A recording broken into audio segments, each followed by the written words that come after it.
दत्तेश भावसर जय हिंद एक्सप्रेस में आपका स्वागत करता हूँ। कोविड के चलते आज पूरे देश की स्थिति यह हुई है कि हर जगह हाहाकार मचा हुआ है।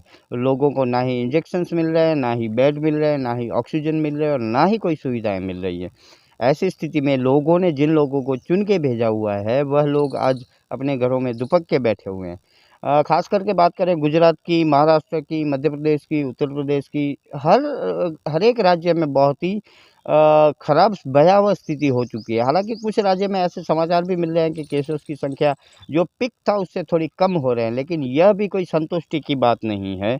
गुजरात की बात करें तो गुजरात में सरकारें सच्चे आंकड़े दे नहीं रही है। फलस्वरूप यह हो रहा है कि लोग कोविड को हल्के में ले रहे हैं। मैं मेरे कच्छ ज़िले की बात करूँ तो कच्छ ज़िले में हर रोज़ 8-10 लोगों की मृत्यु के समाचार सरकार दे रहे हैं।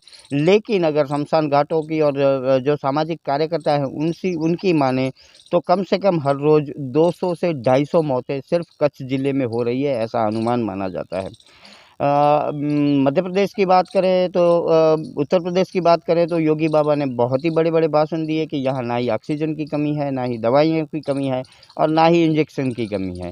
हालाँकि ऐसी स्थिति में जो सरकार के विरुद्ध लिख रहा है या सोशल मीडिया पे लिख रहा है, पिछले दिनों उनके उनके ऊपर राष्ट्रीय सुरक्षा कानून के तहत भी मुकदमे दर्ज किए गए। फलस्वरूप लोगों को यह बताया गया कि अगर आप सच लिखेंगे तो आपको ऐसे परेशान किया जाएगा। ऐसी स्थिति में सुप्रीम कोर्ट को हस्तक्षेप करना पड़ा और पुलिस को निर्देश देना पड़ा कि ऐसी स्थिति में अगर आप जो भी एक्टिविस्ट हैं या जो लिखने वाले हैं उनके ऊपर केस दायर करेंगे तो आपके ऊपर कोर्ट की अवमानना का केस चलाएगा।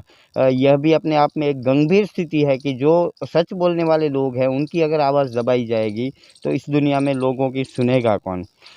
भारत के जो स्वास्थ्य मंत्री है हर्षवर्धन जी, वह अब जाके लोगों को बता रहे हैं कि 2 गज की दूरी ज़रूरी है, मास्क ज़रूरी है। लेकिन उनके आका जो नरेंद्र मोदी और अमित शाह जब रैलियाँ कर रहे थे तब उनको यह ख़्याल नहीं आया था और उनके लिए कोई कानून नहीं था।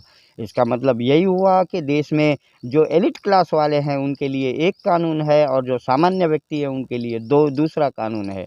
सामान्य व्यक्ति अगर मास्क की जगह रुमाल भी लगाता है तो उनको 1-1 हज़ार रुपये दंड किया जाता है। लेकिन बड़ी-बड़ी चुनावी रैलियों में हज़ारों और लाखों लोग जुटते हैं, उनके खिलाफ कोई कार्रवाई नहीं होती। फलस्वरूप आज कोविड की स्थिति में देश यह भयावह स्थिति में पहुंच चुका है। प्रधानमंत्री और गृह मंत्री ऐसी स्थिति में जब लोगों को सबसे ज़्यादा ज़रूरत है, वह कहीं पर भी दिखाई नहीं देते हैं। फलस्वरूप यह है कि लोग अब निराश होकर बैठे हैं और उनको सिर्फ भगवान पर ही भरोसा रहा है। सरकारों के ऊपर से लोगों ने विश्वास ख़त्म कर दिया है। फलस्वरूप लोग अस्पतालों में भी दाताओं को ढूँढ के यहाँ पर इलाज करवा रहे हैं।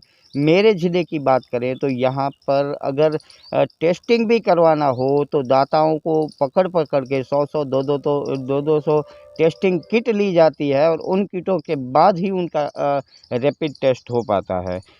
वैज्ञानिकों की बात करें तो पिछले 2-3 महीने पहले वैज्ञानिकों ने सरकार को बताया था कि ऑक्सीजन की कमी हो सकती है, वेंटिलेटर की कमी हो सकती है, आईसीयू बेड की कमी हो सकती है, जो टीके हैं, जो इंजेक्शन्स हैं, इनकी कमी हो सकती है। लेकिन सरकारें चुनावों में व्यस्त रहीं और देश को अपने हाल पर छोड़ दिया गया।